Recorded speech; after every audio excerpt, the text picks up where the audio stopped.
Okay, good morning and welcome to this meeting of the Local Review Body of the 20th of June 2024.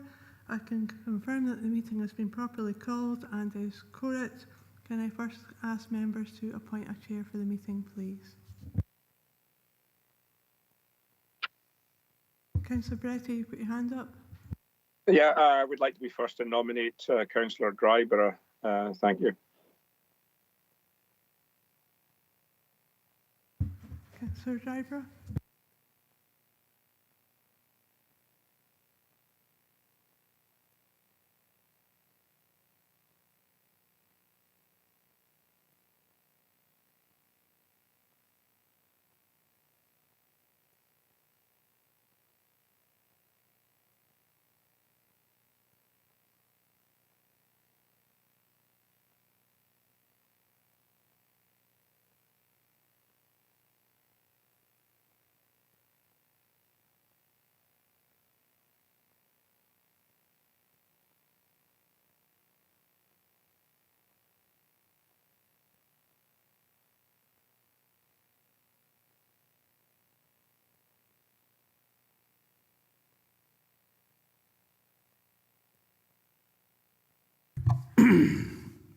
Good morning, members, and welcome to this meeting of the Local Review Body of 20th of June 2024.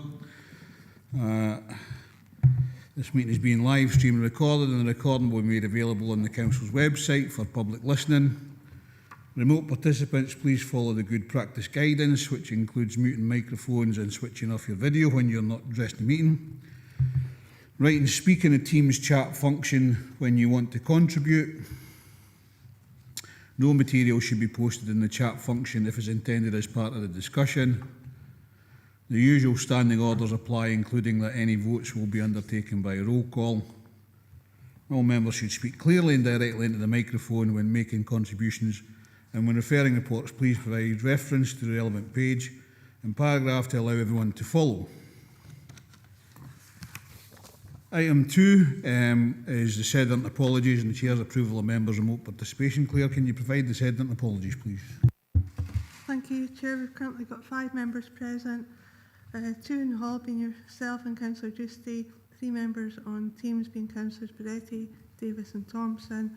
Been advised of 1 apology being Councillor Hislop, Councillor Blake currently not present. Thanks very much, and can confirm my agreement that the participation of those members recorded as participating remotely. Item 3 is any declarations of interest. So do any members have any declarations of interest?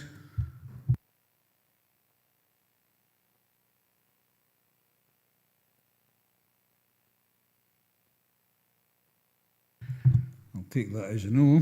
Claire, can you now take us through the Local Review Body through the documents and papers for this meeting, and I'll remind you that we do have a British Sign Language interpreter here. If we can speak slowly, that would be great. Okay, thank you, Chair. I can confirm we have 2 notices of review for consideration today. The first being item 4, Dark Sky Distillery, Moffat, refusal of planning permission for erection of craft distillery and visitor centre, formation of parking area and associated works at variance with condition 15 of planning permission 19/16/57 full to extend opening hours 23/16/58 S42.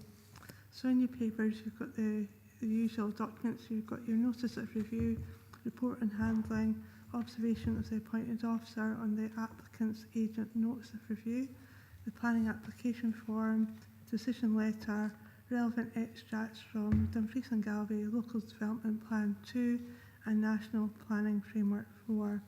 You've also got the photos of the application site and locality. The grounds of refusal are on page 62 of your papers. 1. The proposal is contrary to Dumfries and Galway Local Plan 2, Policy OP 1, Development Considerations A, General Amenity and National Planning Framework 4, Policy 14, Design Quality and Place in the opening the premises to visiting members of the public from 8 AM until 11:59 PM daily would be detrimental to the amenity of the surrounding area. by virtue of it increasing late night activity, traffic and noise in a quiet residential area at the edge of Moffat. And 2, the proposed change in operating hours and the introduction of the activities in the applicant supporting information would result in the function and use of the building no longer being in accordance with the description and use defined by Condition 1 of Planning Permission 19/1657 full. Requested method of determination is that the applicant has asked that the review be dealt with by a means of 1 or more hearing sessions, in addition to a review of the relevant information provided. The applicant has stated that he believes that a hearing would allow him to convey the aims of proposal properly. The grounds in the notice of review and further comments submitted by the agent in summary: the application was rejected without being heard before the committee, and as a result appearing before the committee in person to speak, to provide an explanation, justification, support, reassurance and clarity to the committee on the nature of the application never happened, despite prior advice. The specific aim of the amended opening hours is to allow the distillery to have the ability and the option to open when an event or business need arises within the amending hours proposed. It's not intended that this would be for each and every hour the amendment sought would allow. 3, visitors are the lifeblood for a start-up distillery like this. Tours and tastings are the path to success while promoting Moffat in the wider region in a positive manner. There is an urgent need to extend the daily visitor opening hours. 4, there will be wider benefits from Moffat, the region and Scotland, including increasing the number of visitors to the area, lengthening the average visitor stay in the area, increasing the visitor spend in the area, broadening the area's appeal to small niche tour groups, including family reunions, Scottish clan gatherings and whisky enthusiasts, enriching the offering for nature-based activities and ecotourism, increasing the opportunity for business collaboration, which leads to robust businesses and a more attractive visitor offering, creating more employment for the area, expanding the town's food and drink offering, providing a third space, warm space for the community, and providing an alternative meeting venue in the area. Specifically, the distillery would like to have the ability and option to offer the following activities between 800 hours and 2359 hours: teas, coffees and light refreshments, nature and dark sky walks to and from around the distillery, business breakfasts, corporate meetings, seminars and networking events, workshops, training and seminars. Since opening, the Moffat Distillery has had several requests around tours, tastings, music events, raft building, clan gatherings, celebrations, funerals, stand-up paddle boarding, dark sky walks, river walks, bereavement services, fundraising activities, well swimming and even a baptism, all out with the permitted visitor hours. The distillery already operates 20 hours per day, 7 days per week, and has received no objections to noise, smell or traffic congestion since opening. The development plan policies are in your papers. For the LDP2, you have OP1, OP2, ED1, ED2, ED9, NE2, NE8, IN7, IN8, IN9 and T2, and you have the relevant supplementary guidance being design, quality and placemaking, trees and development, flooding and development, surface water drainage and sustainable drainage systems, and for National Planning Framework 4, the relevant policies are 1, 2, 3, 4, 11, 12, 13, 14, 26, 29 and 30. So the main issues for the local review body to consider are: this is an application in terms of Section 42 of the Town and Country Planning Scotland Act 1997. Before considering what new condition to impose, the local review body should first consider why the permitted development requires the existing development to be amended. The local review body should consider why the original condition was imposed and it is only if they decide that planning permission should be granted subject to a different condition, they should grant planning permission accordingly. If the local review body decide that planning permission should be granted subject to the same conditions as those subject to which the previous permission was granted, they should refuse the application. Thus, the proposal fails to comply in principle with the terms of the development plan. Specifically, with the proposal fail to accord with the Dumfries and Galloway Local Development Plan 2 Policy OP1 Part A by virtue of the detriment to the amenity of the surrounding area by reason of increased late night activity, traffic and noise at the location, would the proposal result in the function and use of the building departing from the stated description and use of the building set out in Condition 1 of Planning Permission 19/1657 full. If it is not considered that proposal accords with the terms of the development plan, are there a set of material considerations of sufficient weight to justify a departure from the terms of the development plan? If so, on what grounds would such a decision be made, and what reasons would members give for such a decision if it was considered that the proposal departs from the terms of the development plan? If members are minded to reverse the appointed officer's decision and instead grant planning permission for this proposal, what set of conditions and reasons would members wish to see attached, if any?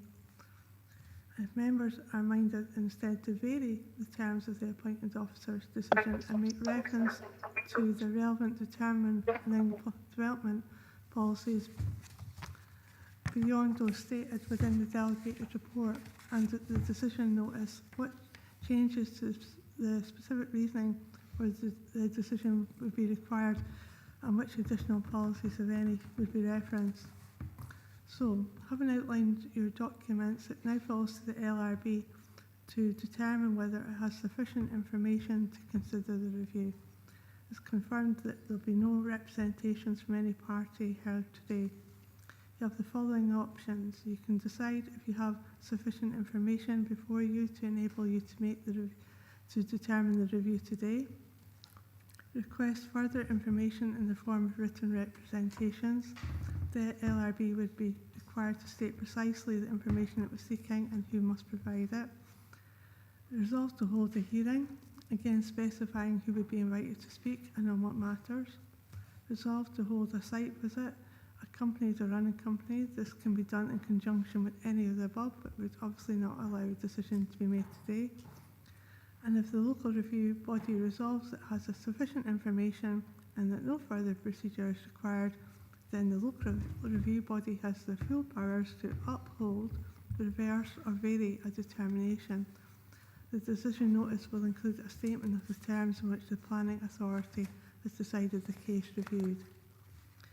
You have a planning advisor present at the meeting in relation to this case. It's confirmed that he has not had any involvement in this case prior to the submission of the notice of review, and he was not the case officer or the appointed officer for the application.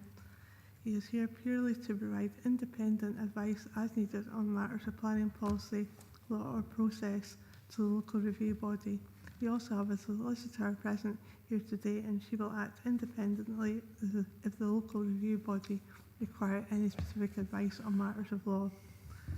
So if members are clear and if no further clarification is required, I'll now ask the Chair to lead the debate and in the first instance to lead you through the agenda papers together to decide if you have sufficient information before you to make a determination today. Okay, thanks very much, Claire. And just to go back over some of the things that Claire was saying there is a decision that we have to make. First of all, in that it's an application in terms of section 42, and before considering what new condition to impose a local review should first consider why the permitted development requires the existing condition to be amended. That's already in the paper. The local reviewer should consider why the original condition was imposed, and it is only if they decide that planning permission should be granted subject to a different condition, they should grant planning permission accordingly. And then the second bullet point is if the local review body decide that planning permission should be granted subject to the same conditions as those subject to which the previous permission was granted, they should refuse the application. Now, before I go on to any of that, I'll ask Robert to take us through the photographs first, so that we've got all the information that we require, and then we'll go through the papers to make sure there are no questions for clarity and things like that. Okay, so Robert, do you want to carry on? Okay, thanks, Chair. Just for clarity, the pictures I'm about to show you replicate those in pages 101 and 102 of your papers. They were taken by the case officer on the 23rd of January this year. So going through them, there's 4 of them. The first is of the application site. It's showing the car park beside the northern boundary of the site. Now, as a reference point, you've got a location plan in your papers on page 55 as well. The second view is panning left from the previous one, and this is showing the frontage of the distillery building at this location, which is the subject of the application. Again, panning left from the previous picture, this is looking at the distillery frontage and Old Carlisle Road, and you can see here the road bridge over the watercourse to the south, just in shot. And the final picture I've got is a view of the site from the south across the bridge, taken from the entrance to the Carlton Engineering Workshop. Although it does look the same as the second image. So I think possibly that's an error in the pictures in the paper. I don't think the 4th image is actually the one that should be there, because that's replicating the second one. So apologies for that. But that's what I've been given. Thanks, Chair. Okay, thanks, Robert. So just to go through the index of the contents for clarity, we have the notice of review on behalf of Dark Sky Spirits in pages 17 to 22. Are there any points of clarity or questions on that particular one?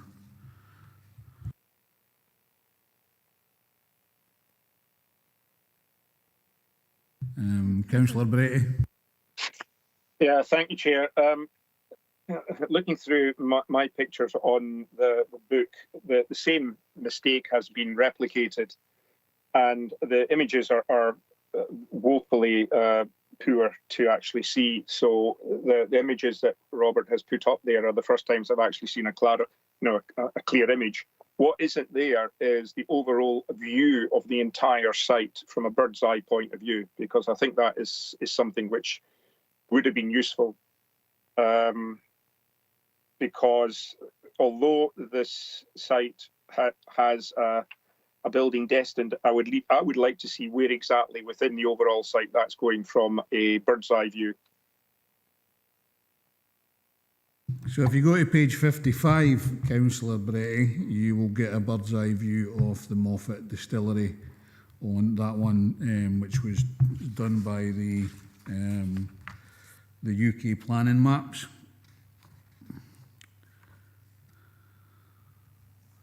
Yeah, I've seen that, but it seems to be the top end of the right corner. It doesn't actually show you what's around it, and that's something for me that would have been useful to notice. But I do appreciate there's that. Okay, I'll leave it at that for the moment, Chair, and maybe think about something else later. Okay, thank you. Okay, the report on the handling is pages 25 to 38. Is there any points of clarity on that?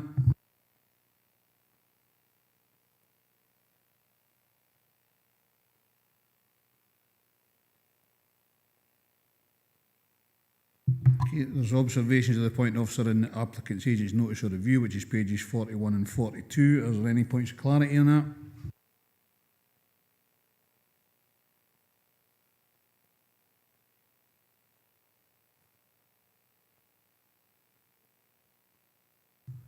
There's then the planning application form and associated plans and supporting information on pages 45 to 55. Any points of clarification on that?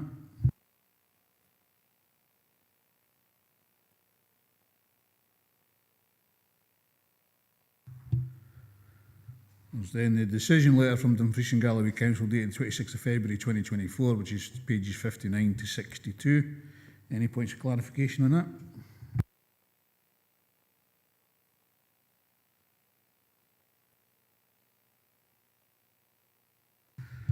And then we have the relevant extracts from Transition Galloway Local Development 2 and the National Planning Frameworks on pages 65 to 97. And of course, we've also had the photographs which Robert So showed earlier on. Any points of clarification on that?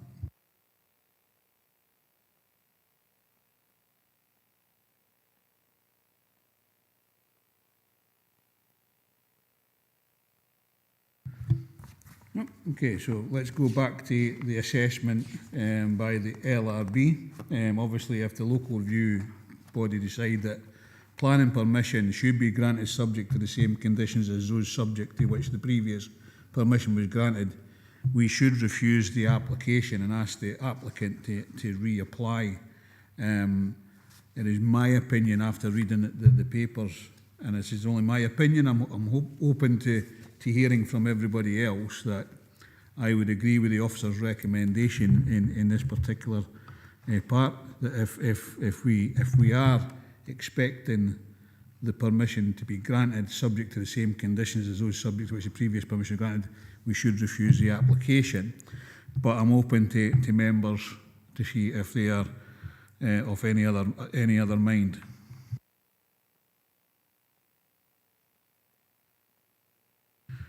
Stephen?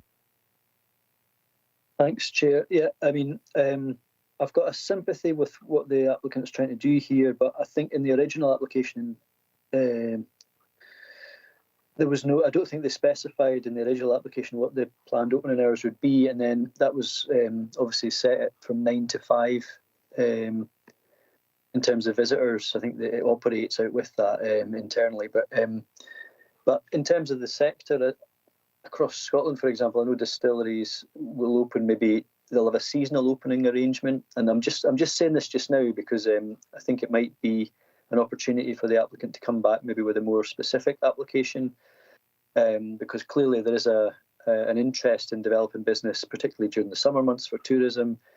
I just think that the carte blanche permission to be able to open to midnight any day should they see fit is too. I mean, once that's in place, it would be, the planning authority would have no influence over that. So I think there's maybe a more nuanced application we could be more sympathetic to that, and the case could be made. I don't know if it would be up till midnight, but I mean, certainly the core licensing hours were an issue as well.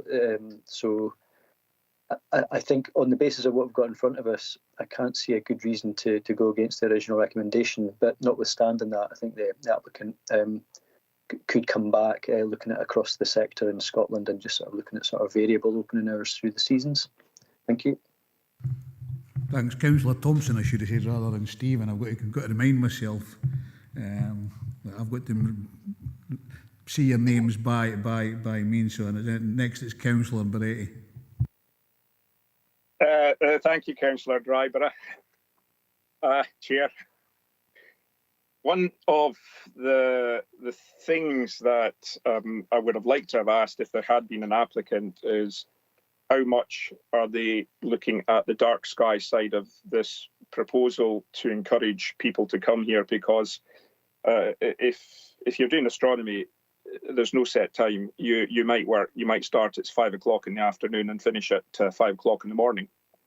And one of the proposals that I noticed through there was the fact that they could run the cafe shop to keep open. Now, in winter, that is a crucial factor for people who want to do astronomy or want to do night sky viewing. If you don't have a warm space to go to, warm food, warm something to put your hands around, it makes it very, very difficult.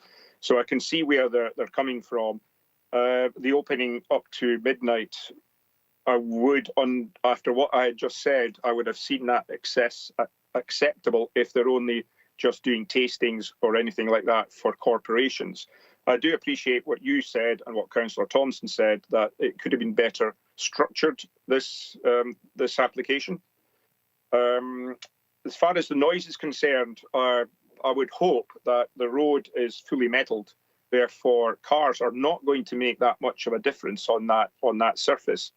And once they're in the location, then they're clearly switching everything off and clearly switching their lights off.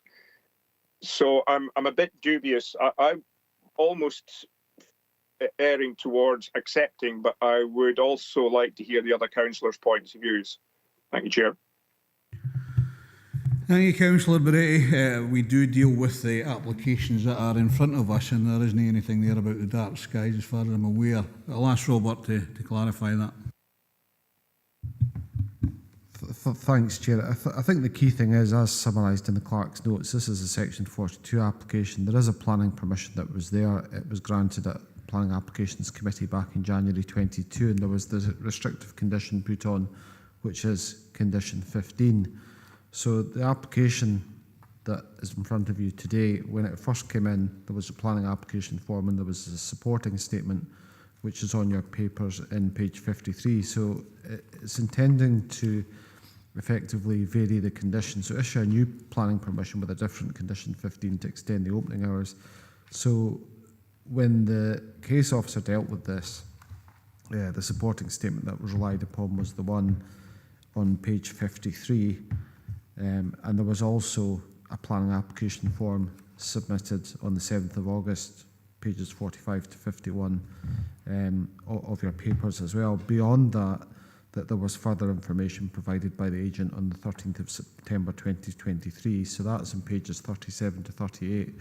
So when this case was determined by the appointed officer under delegated powers, those were the supporting issues that were presented at the time. You've now got a notice of review case submitted.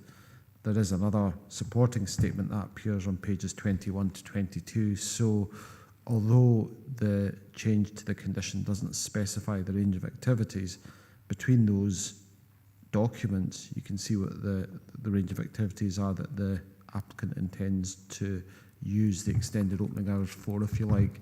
And I think that gives you a good indication of the range of activities. It's fairly broad, but again, the condition is covering the operating hours rather than the range of activities that would be covered by that.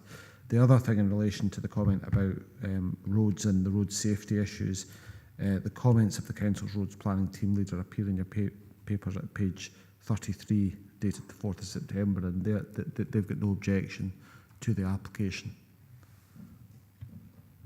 Yeah, is it okay if I come back, Chair? Yep.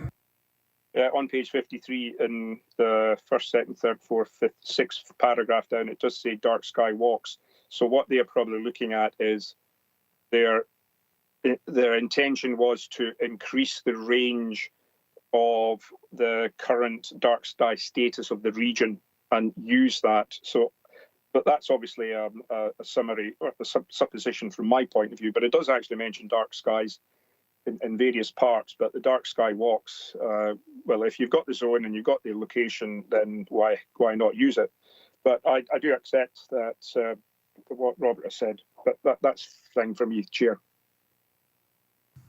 Okay, thanks, Councillor Beretti. Anybody else? Okay, so first question is, do we have enough information in front of us today to make a decision?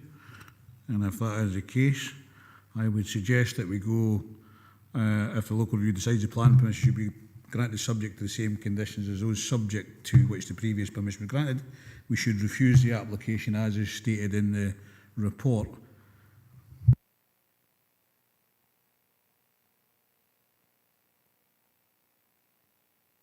Councillor Thompson. Yeah, thanks, Chair. I think we should. I suggest that we just go with the original decision. I don't think we've got enough reason to refuse it. Thanks very much. I don't see any other councillors want to come in, so that decision has been, according to the clerk. Thank you. I confirm that the local review body are agreeing to refuse the application and you're upholding the decision of the appointed officer. Thanks very much. We'll now go on to item number 5, which is Dantalic, Rockcliffe, Dalbeattie, refusal of plan permission for erection of dwelling house and domestic residential annex with roof-mounted solar panels and installation of an air source heat pump, demolition of existing dwelling house. And that's 22/1420/FUL. Okay, so I'll just hand over to the clerk now and they can go over the contents. Okay, thank you, Chair. Again, you've got your notice of review, report and handling, observations of the appointed officer on the applicant's agent's notice of review, planning application form, decision letter, relevant extracts from the Dumfries and Galloway Local Development Plan 2 and National Planning Framework 4, photos of application site and locality. Grounds of refusal are 1. The proposal is contrary to National Planning Framework 4, Policy 14 and Dumfries and Galloway Council Local Development Plan 2, Policies OP2 and H2 and the related supplementary guidance, in that the proposed dwelling house and detached residential annex would be of unacceptable scale and massing, resulting in a development which would be overly dominant, out of keeping with surrounding development and fail to respect its landscape setting. Requested method of determination. The applicant is asked that the review be dealt with by means of an inspection of the land to which the review relates, in addition to a review of the relevant information provided. The applicant has provided that a site visit would be of benefit to the LRB members to fully appreciate the context within which the proposal is made, including the recent erection of a substantial new dwelling to the southeast. Grounds stated in the notice of review are, in summary, the proposal complies with adopted design policy in relation to scale, massing and all other design aspects. The development would not be contrary to NPF 4 Policy 14 Design Quality and Place or LDP 2 Policies OP2 Design Quality and Placemaking and H2 Housing Development in Villages and SG 11 Housing Development in Villages Supplementary Guidance, in that the proposed dwelling house and detached residential annex are of an acceptable scale, massing and design, and the proposal would create a development which would be in keeping with surrounding development and would respect its landscape settings in terms of scale and massing. The proposal creates environmentally sustainable development in compliance with NPF 4 policies on 1. Tackling and climate nature crises, and 2. Climate mitigation and adaptation. LDP 2 policies OP1 development considerations, OP2 design quality and placemaking, IN8 surface water drainage and sustainable drainage systems SUDS, and SG49 sustainability reducing carbon emission in buildings. There are no other material considerations which indicate that the appeal should not be allowed. The proposed development should thus be granted planning permission. You have the relevant development plan policies in your papers. For LDP 2 you have OP1, OP2, H2, NE1, NE2, NE8, IN6, IN8, IN9 and T2. Supplementary guidance you have design quality and placemaking, sustainability, reducing carbon emissions in buildings and housing development in villages. For National Planning Framework 4 you have policies 1, 2, 3, 4, 13, 14, 17, 19 and 22. The main issues for the LRB to consider: does the proposal fail to comply with the terms of the development plan? In particular, does the proposal fail to accord with LDP 2 policies OP2 design quality and placemaking and H2 housing development in villages and the associated LDP 2 supplementary guidance design quality and placemaking and housing development in villages? Does the proposal fail to accord with NPF 4 Policy 14 Design Quality and Place? Specifically, would the proposal, by virtue of its scale and massing, result in a development which would be overly dominant, out of keeping with surrounding developments, and would fail to respect its landscape setting? If it is not considered that the proposal does not accord with the terms of the development plan, are there a set of material considerations of sufficient weight to justify a departure from the terms of the development plan? If so, on what grounds would such a decision be made? What reasons would members give for such a decision if it was considered that the proposal departs from the terms of the development plan? And members are minded to reverse the appointed officer's decision and instead grant planning permission for this proposal. What set of conditions and reasons would members wish to see attached, if any? The report notes that the BAT survey is out of date, and Roads Planning has requested the conditions to be attached to any permission. And members are instead minded to vary the terms of the appointed officer's decision and make reference to relevant determining development policies beyond those stated within the delegated report and the decision notice. What changes the specific reasonings for the condition for the decision would be required? Which additional policies, if any, would be referenced? So, having outlined the documents within your papers, it again falls to the LRB to decide if you have sufficient information to consider the review today. And like before, there'll be no representations for any party held today. And like before, you have the same options available to you once you can decide you have sufficient information before you to determine the review today, request further information, or resolve to hold a hearing, or resolve to hold a site visit accompanied or unaccompanied. And if the local review body resolves that you have sufficient information and then no further procedure is required, you have the full powers to uphold, reverse or vary a determination. The decision notice will include a statement of the terms in which the planning authority has decided the case reviewed. And again, you have your planning advisor present at your meeting in relation to this case.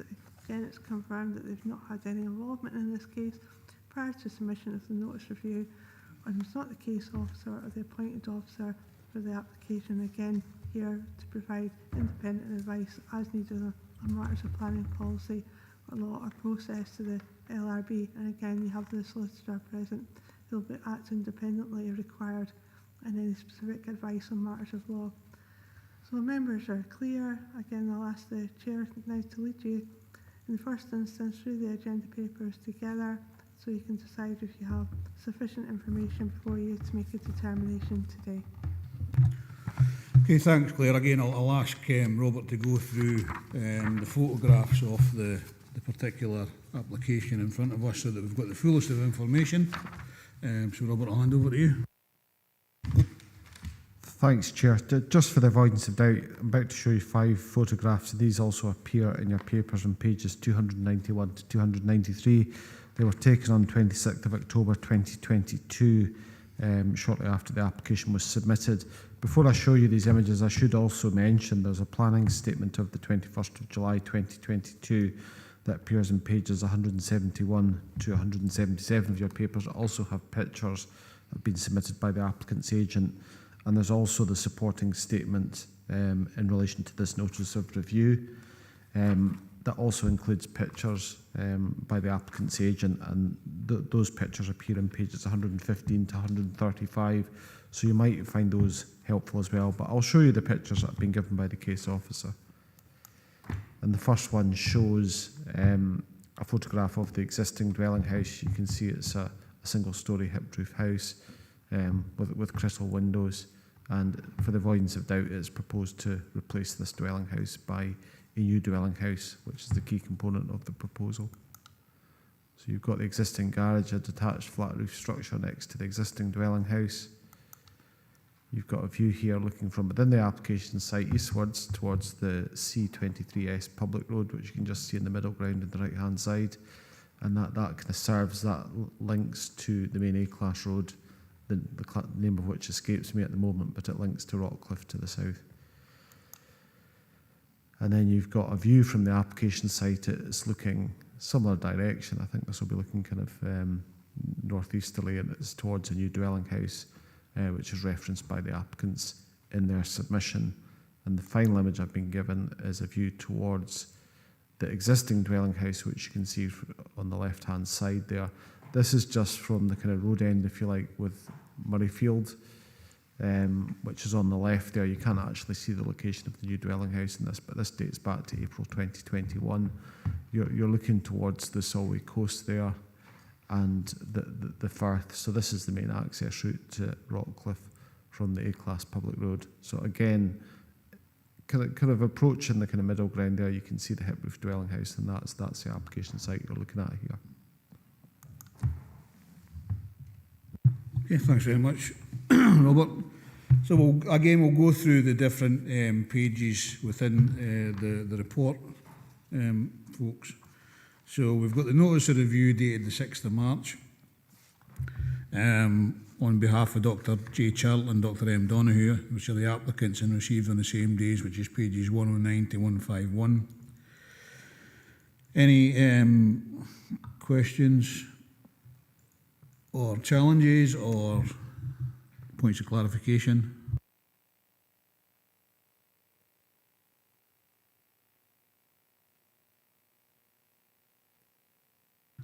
No. We'll go on to item the pages 139 to 151 is report and handling determined under delegated powers related to the correspondence. Anything on that?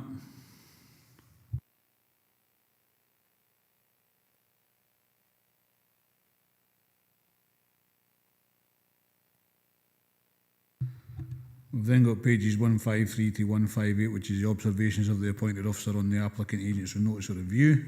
Any points of clarification on that?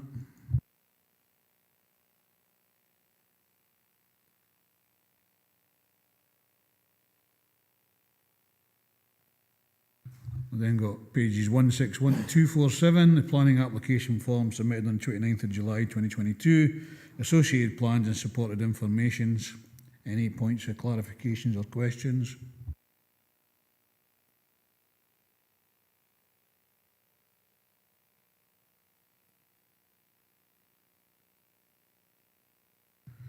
And we then have the decision letter from Dumfries and Galloway Council dated 18th of December 2023 on pages 251 to 255. Any points of clarification or questions?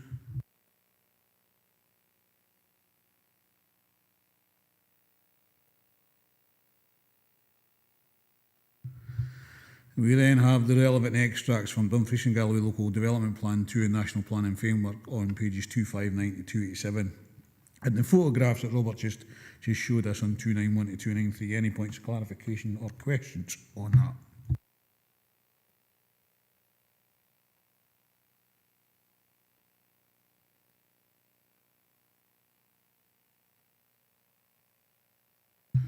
Okay, members, it's over to yourself. Any questions, any observations before we make an assessment?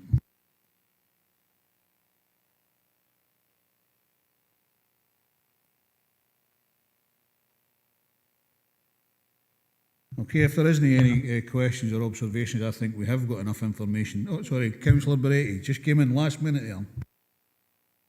Apologies, Chair. My computer wouldn't. I pressed it; it wouldn't work. I see from the floor plans of the previous and the new proposed building that there is a huge difference between the two from a point of view of net zero. I don't know if it's a question. It's just an observation that this building is clearly a lot better than the previous one. Thank you. Okay, thanks for that observation. Okay, members, I think we've got enough to make a decision on this application in front of us today. I don't think we require a site visit. I think the information that the officers and the appeal officer has said is quite clear, and I think that we agree with the assessment made by the planning officer on the report. Anybody other minded? Anybody other minded?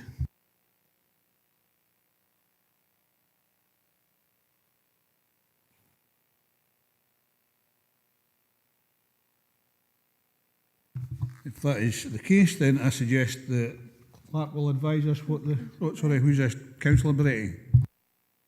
Yeah, sorry, Chair. This computer is just refusing to collaborate with me this morning.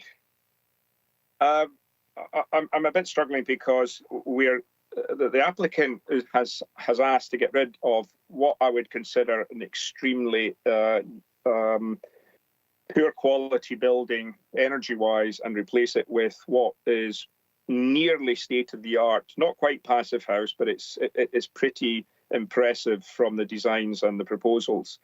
And I'm just wondering, are we expecting the applicant to then repropose something that looks like the past, or are we expecting them to look like something that is going towards the future and will be useful in the future, as the applicant maybe at some stage it's obviously going to pass into existence and that house is going to remain. So what would we rather have? Something that is Victorian or early Edwardian, or something that is modern?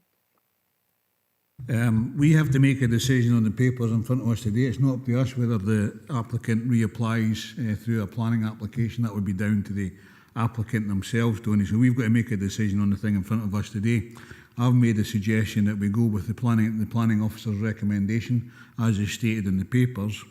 If the applicant wishes to reapply for a new application, and that would be down to them themselves. Robert, do you want to come in on this? Well, thanks, Chair. If it's helpful, I can comment on those points.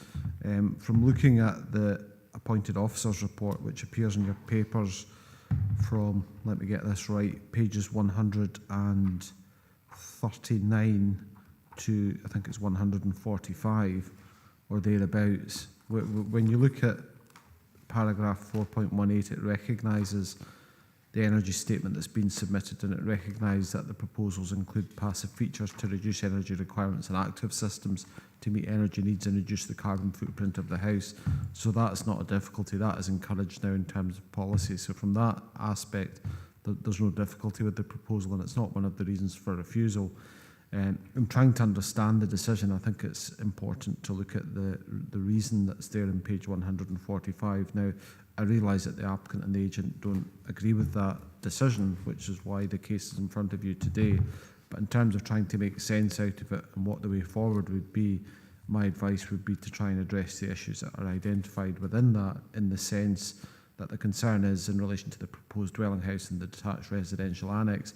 We're not looking about anything that's in relation to energy efficiency or carbon reduction or principle even.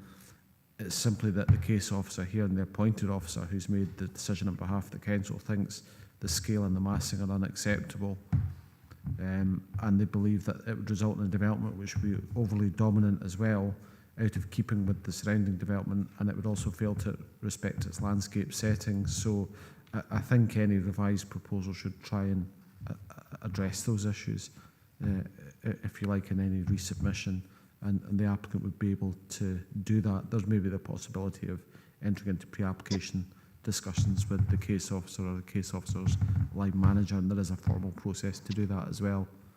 But certainly, in trying to repackage an application, I think the starting point would be trying to address the reasons for refusal in the previous application, as set out. Yeah, if it's okay if I come back, Chair. Yeah. Yeah, on as you pointed out, Robert, on page 145 is unacceptable scale and massing.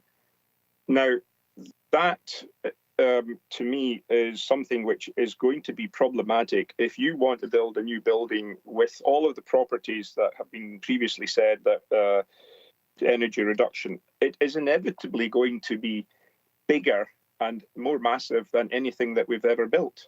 And the previous building, and I live in one of those, they're appallingly bad. So how are we going to squeeze all of this new technology into a small building? That to me is key. We're going to have that problem going forward in the future. So there is a degree of, well, okay, we're going to have to see bigger buildings that are going to take in the technology. I'm not entirely happy with that unacceptable scale and massing, and I don't think it doesn't fit in. Because even if you saw from the images, there was another building that looked as though it was actually quite tall and high and had a high roof. So I would be dubious as to say that that's acceptable. Thank you, Chair. Okay, thanks for that, Councillor Bretty. But at the end of the day, this is not a new application. This is an application that's already in front of us, and the decision's been made by the officer. And we can't ask the applicant to put new things into an application when it'd be better going for the start, as Robert had said. There are no issues with the range of equipment that's actually in the house. It's just the size that matters here. I've made a suggestion that we go with the officer's recommendations in the report, and ask the applicant to reapply for that. And unless there's anybody else wanting to take things forward, then I'm prepared to sort of listen.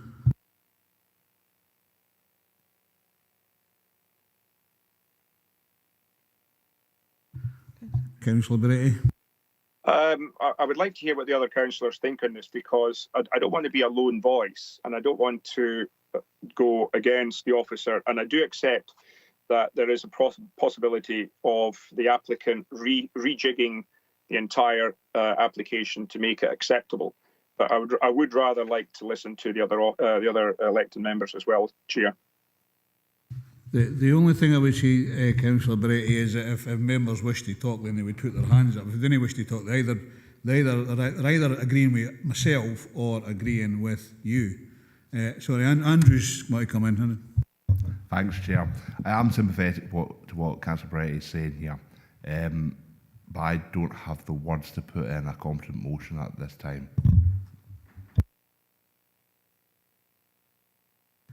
So, have you got a set of words, Councillor Beretti? Normally, this is when someone says to Mr. Sutty, "Can you create something that would be acceptable?" And can I just come in there, Councillor Beretti? No, you can't ask officers to do that now. You're supposed you're supposed to come forward with words on an LRB yourself. Yeah, I realise that, Chair, and I got put in the spot there. Thank you. Robert's coming in. I mean, Chair, if it helps, and the clerk by all means correct me if I'm going wrong here, you have various options in front of you today as a local review body. You can uphold the decision of the appointed officer, you can overturn it, in other words, grant planning permission, and that can be subject to conditions, or you can vary the decision.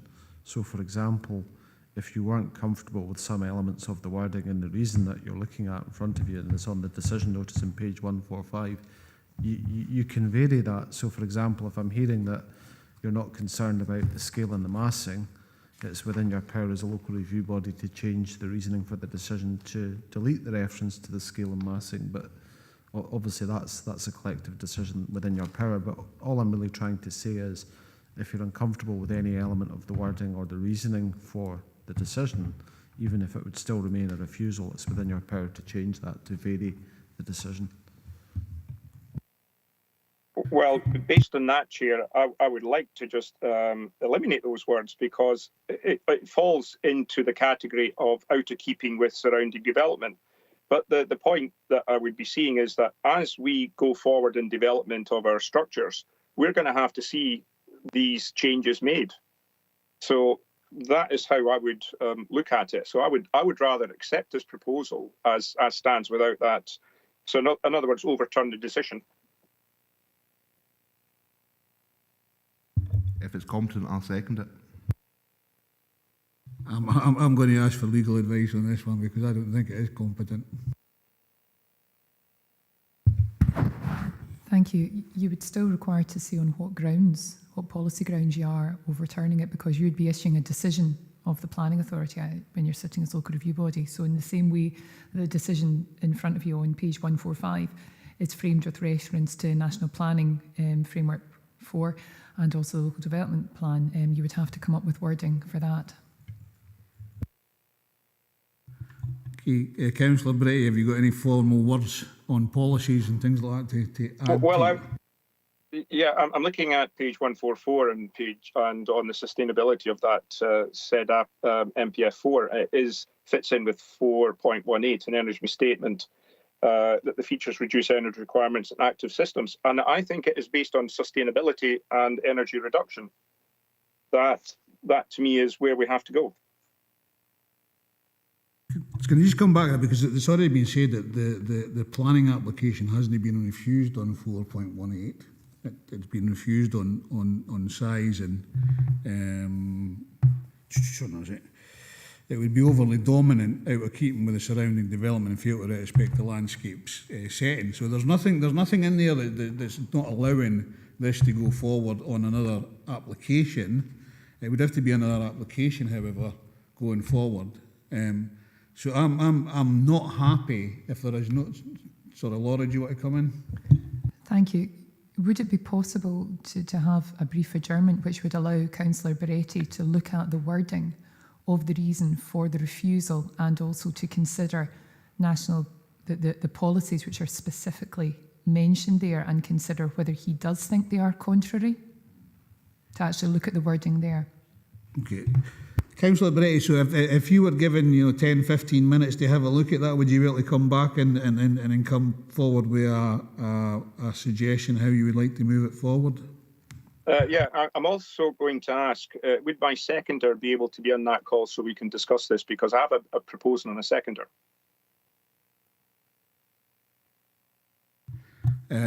All I would suggest is if you go away and have a look and see what policies that your suggestion have actually come with.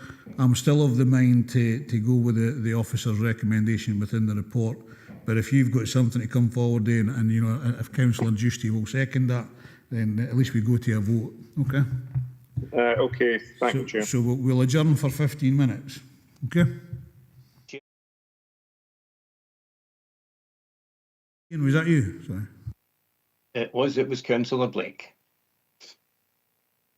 Yeah, I do have some sympathies with Councillor Beretti and the task that he's been given. We've already decided not to have a site visit, I assume because everybody would know the area well. I think when you look at Rockcliffe as a whole, it's a hybrid of small buildings, old buildings, new buildings, and I certainly have a sympathy that I don't think it would be unacceptable in scale and massing. I just would like to get that thrown into their discussion when they're looking at grounds for overturning this. Thank you. Okay, so we're going to adjourn for 15 minutes so that Councillor Beretti can have a look and get some words together for that. And then if you're happy with that, then we'll come back in 15 minutes and hopefully get to the end of this one. So I'm going to adjourn for 15 minutes now.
Okay, thanks very much. We'll now go back into the LRB, and I'll ask Councillor Beretti if he's got some formal words that we can take. Councillor Giusti. Sorry, Chair, it's a question first, if you would indulge me. Is it for Robert or for? It's for Robert. Okay.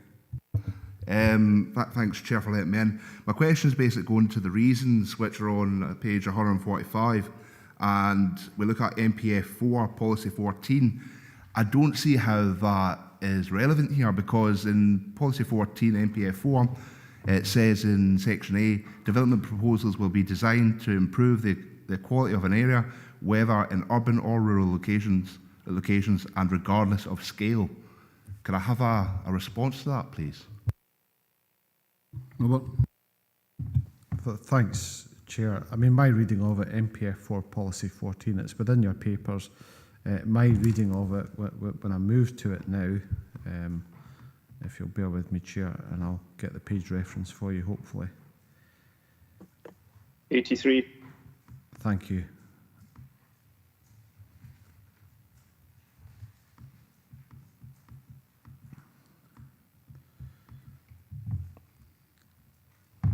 Apologies for this, Chair. Just scrolling down to it now. So MPF 4 Policy 14, as it appears on your papers on pages 272, it does say development proposals will be designed to improve the quality of an area, whether in urban or rural locations and regardless of scale. Now, the way I read that, it's meant to encompass all kinds of development proposals. So when it says scale, for example, that could relate to one house, or it could relate to many houses, for example. But the key thrust is to improve the quality of an area, whether in urban or rural locations and regardless of scale. So it's an all-encompassing policy. So when it's making reference to scale, that's the way I am reading it. I think where it's falling foul in relation to General Policy 14 is probably in relation to the last Part C, which is on page 273, which says that development proposals that are poorly designed, detrimental to the amenity of the surrounding area, or inconsistent with the 6 qualities of successful places will not be supported. Now, obviously, what you're looking at is a decision here that's been taken by the Council's appointed officer, and it's within your gift to depart from that decision if you feel that there's sufficient reason to do so. But certainly that's my reading of MPF 4 Policy 14. Andrew. Thanks for letting me back in, Chair. On my reading of it, I don't believe that in Part C of Policy 14 that the application does detriment any of the 6 points made in B. But moving on to a second question, if you'll indulge me, Chair. Policy H2, we've had the only part of Policy H2 that I can see that would be detrimental here with this application, from what the officers are saying to us, is that the number, the size and scale of the village. But I'm struggling to actually see the relevance of Policy H2 to this build. Robert. Thanks, Chair. Again, I'm just trying to find the relevant policy. So what we're looking at here is the Dumfries and Galloway Local Development Plan, Policy H2, Housing Development in Villages. And this appears in your papers on page 261. And what it says, I'll read it out. It says, the Council will support housing development proposals in villages subject to other policies in the plan where, and then it sets out the relevant parts of it. Now, where I think, again, this is my interpretation, it's not in relation to the number of units in this case, because you're looking at a single unit replacing a single unit. So I don't think the first bullet point is of any relevance to the decision. I don't think the second bullet point, this proposal does not on its own or in combination with other developments in the housing area market, the housing market area even, undermine the overall objective of the spatial strategy. If you had a windfall development of, say, 10 houses, that might be the case. But again, you're looking for a one house replacing one house here. The third bullet point says it will be supported if it relates to the layout, density and design of the character and form of the existing village. And clearly I think that's one of the reasons that the appointed officer's given. to refuse the development. It would not lead to ribbon development. Again, I don't think that's relevant to this case. I don't think the fourth bullet point applies in that policy. And the fifth bullet point, the proposal does not result in the loss of open space. So when I think the case officer, the way I'm reading this, is that the case officer is taking the view that it doesn't comply with the third bullet point of that policy. But again, that's just my interpretation of it. The other thing at the bottom of policy H2 at the foot of page 261, it refers to the supplementary guidance, which sets out additional detail on the considerations set out above, including ribbon development. So that's certainly my take in relation to LDP2 policy H2. Thanks for that, Chair. That's cleared that up. Yeah, thanks very much. Councillor Beretti, have you got a set of words? Yeah, can I just mention what Robert has said there on policy H2 on page 261? If the officer has his interpretation of scale, then I have my interpretation of scale. I'm opposed. I don't see that scale maybe refers to number of buildings. I see potentially scale referring to mass and the density and design. There is an existing, but what do you want to do? Do you want to just keep building the same? So I don't think point 3 actually has any relevance here. And going back to the actual MPF 4, as also has already been pointed out, policy 14 is quite clear. Improve the quality of an area, whether in urban or rural locations, regardless of scale. Now, my interpretations of scale isn't number of buildings, but it's also to do with the size of a building. Possibly that word there might in the future, if someone looks at it, they can actually define what they mean by scale. But this, as you often say, it's elected member interpretation, not just officers. So that would be one point. The second on that policy 14, adaptable, supporting commitment to investing in the long-term value of the building, streets and spaces for allowing flexibility so that they can be changed quickly to accommodate different sizes and maintained over time. Then going on to page 77 of MPF4, policy 2, it's clear says, development proposals will be cited and designed to minimise life cycle greenhouse gases as far as possible. And in the second, designed to adapt to current and future risks from climate change. This is what this building does. And the last one, and emissions or support adaptation to climate change will be supported, which this building truly does. And, go back to page 79, energy policy 11. You look at point A, V, solar arrays, which it has. And then if you go down to E, it says point 2, appropriate design mitigation has been applied, will be generally accepted to be acceptable. So I think there's plenty of reasons why this should go ahead. And if I have to take a commitment and say I would base it based purely on policy 14A, that the development proposals will be designed to improve the quality of an area, whether in urban or rural locations, regardless of scale. Okay, so that's your request is that this is overturned, and the reason for that is the reason that you give there on NPF 4 policy 14, was it? Yeah. And I think that is the newest policy which we have to be guided by. We get guided by policies and local development plan and NPF 4, which is new, that came in February. Andrew, are you willing to second that?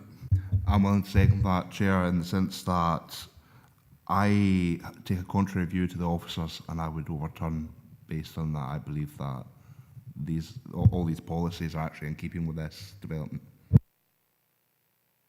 Okay, so I have suggested we go with what the officer says in the recommendations of the report. There's now been an amendment by Councillor Beretti, seconded by Councillor Giusti, to overturn that. There will be a set of normal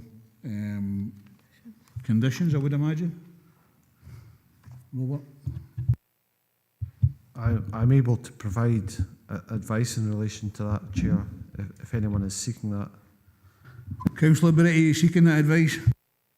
Yeah, I would like to hear what the officer says. Yep. Thank you, Chair. Okay, thank you, Chair. Recognising that there are members in the local review body that want to depart from the appointed officer's decision and overturn it and grant planning permission, if it was subject to conditions, I would certainly recommend that. Firstly, for a fairly standard condition, that the development be commenced within 3 years of the date of the permission. Beyond that, I'm being guided by what is on page 147, which is the Council Roads Planning Team Leader Consultation Response of the 29th of September 2022. And the condition that is suggested is a coded condition, but I know that that basically means that the approved car parking shown on the plan that's been submitted is implemented prior to the occupation of the dwelling house in this case, and thereafter maintained for the lifetime of the development. Going beyond that, the BAT survey information I think is slightly out of date. I don't think it really identified any problematic issues. Now, normally we would not deal with that by a suspensive condition, but I think in those circumstances, there's probably a degree of comfort that it's unlikely that you're going to get a negative result after this point in time. So you may want to consider a condition before development commences on any part of the development to get an updated BAT and Barn Oil survey for the approval of the planning authority, just to make sure that issue is covered off. And that would prevent development happening until you were satisfied there wasn't an issue there. Again, we would normally look for that information up front before a decision, but because it's an update to something that's already been done, I think you've got a greater degree of comfort here. The only other conditions, and again this is for the members, would you want to, given that you've got quite large outbuildings here, there's an annex and I think there's a large garage as well, would you want to put a condition on restricting occupation of those buildings to purposes ancillary to the dwelling house, just for the avoidance of doubt, so that they can't be used or occupied by separate parties, so it's all part of the same kind of residential planning unit, if you like? That's something for you to think about. But beyond that, I don't think there would really be anything more than those four conditions that would be required, Chair. But I'm in your gift. I mean, as Councillor Bretti's pointed out, if the members are minded to take an alternative decision, as long as there's reasoning there as to why that decision has been taken, then it's entirely within their gift. And I was only given my own interpretation of the various policies involved. Okay, thanks, Robert. Tony, are you happy with those conditions? I am perfectly happy with all of those recommendations, and certainly the BAT survey and the update. I think that's important to establish that the bats haven't come in over winter, and for everything else, yes, I'd be happy. Okay, Andrew. Thanks, Chair. And it's just with Councillor Bretti's agreement that I think we should apply the annex conditions that were mentioned there.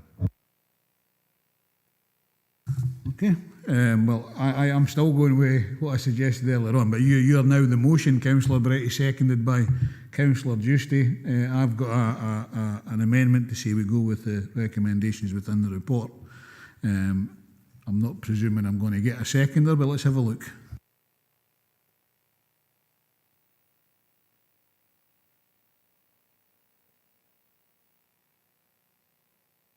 In which case my amendment falls, and I'll like to post my what was it? Dissent. Yeah, on that particular thing. And in which case then the application has been agreed, and we'll go forward that way. I will ask the clerk to confirm that. Okay, thank you, Chair. I can confirm that the local review body have agreed to reverse the decision and grant planning permission as the application complies with policy MPF4, policy 14, due to improving the quality of area, whether urban or rural, regardless of scale, subject to conditions that development be commenced within 3 years, the conditions from roads and planning, but the car parking is implemented and maintained, an updated BAT and OWL survey for the approval of the planning authority, and the condition on the occupation and use of the annex and garage. And I can also confirm, Councillor Driver, that your dissent will be recorded, having failed to secure a seconder for your amendment. Thanks very much for that, members. I have no other business for today, so thanks very much, and I'll close the meeting at that. Thank you. Thank you, Chair.